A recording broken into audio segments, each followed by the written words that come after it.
try to speech today. I just made 2 points. I'll go with my instinct. Whatever I felt, I'll say. I'll start with thanking all my brothers and sisters who've come here, participated, especially my Sindhi friends who have been here, and they have always supported us in our cause. And we think we are the same. You put one problem, that's Pakistan occupying our 2 nations. Starting with, as we have come together to remember my older brother Balach and his, and we grew together as we had 2 years difference between us. He's 2 years older than me. The thing is, when you grow up with your sibling who is only 2 years older than you, you have got common interest. That makes you the worst of enemy, because you have got the same interest. You like to play with the same toy, same games, and there's a rivalry. But that same rivalry in older age makes us the best of friends as well, because we have got the same interest. We wanted the same thing for Balochistan: the rights, independence, getting rid of occupation. As Balach was born in 1966, that was the time of Ayub Khan's military operation going on in Balochistan. A brutal dictator who was there for many years, and he did try his best to eliminate the Baloch nation, destroy the Baloch people. That's why my father must have kept his name Balach, the savior of Baloch, whoever he could save and defend. As time went past, I came and joined him in this world in 1968. So it all started from there. Ayub's repression, Zulfikar Bhutto's repression and brutal politics or policies towards Balochistan, keeping us as an occupied land forever. That's what they planned. What determined us? What changed our idea? At the time of Zulfikar Ali Bhutto, there was an operation going on in Balochistan. My father was in prison. We, as 2 young ones, and my youngest brother as well, who was very young at that time, just 1 or 2 years old, but we were feeling all what was going around us.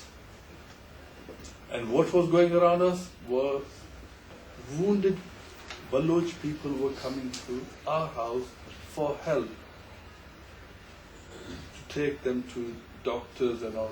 We were so young, we could not help apart from my older brothers. But this is what made us feel what was going on with our people. As my sister Suraya said, we met our father a couple of times. Actually, we met him twice in those 5-6 years when he was in prison.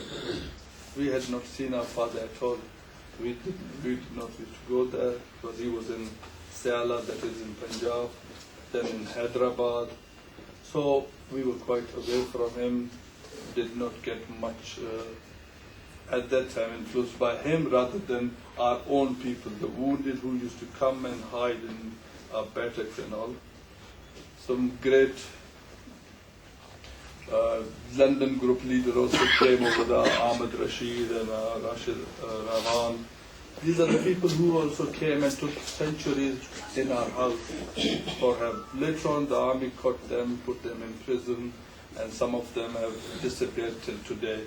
One of our German friends who has disappeared since then, he's a missing person from Balochistan in 70s, and nobody has found him, along with those 1,000 other Baloch brothers and sisters.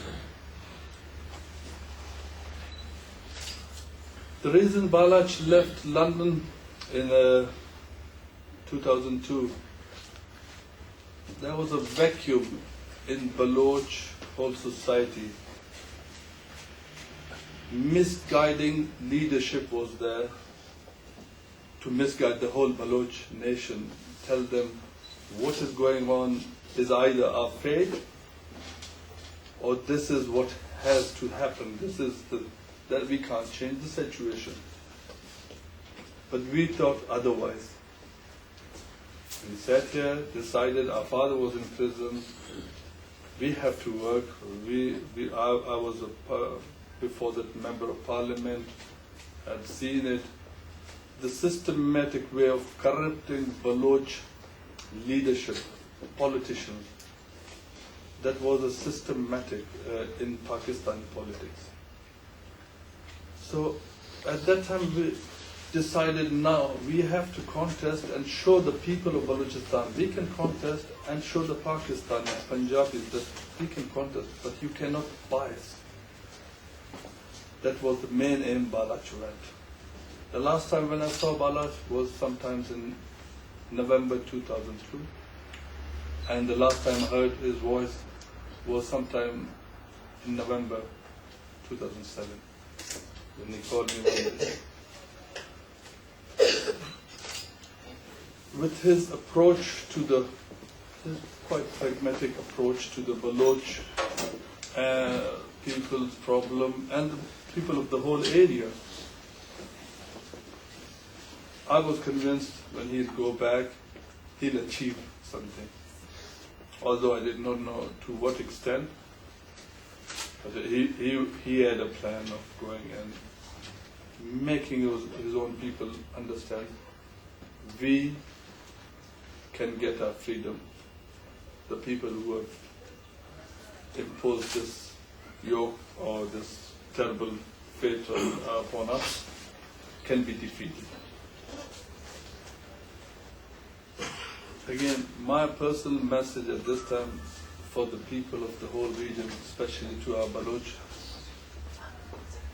people, is to unite, understand your problems, then look for a solution.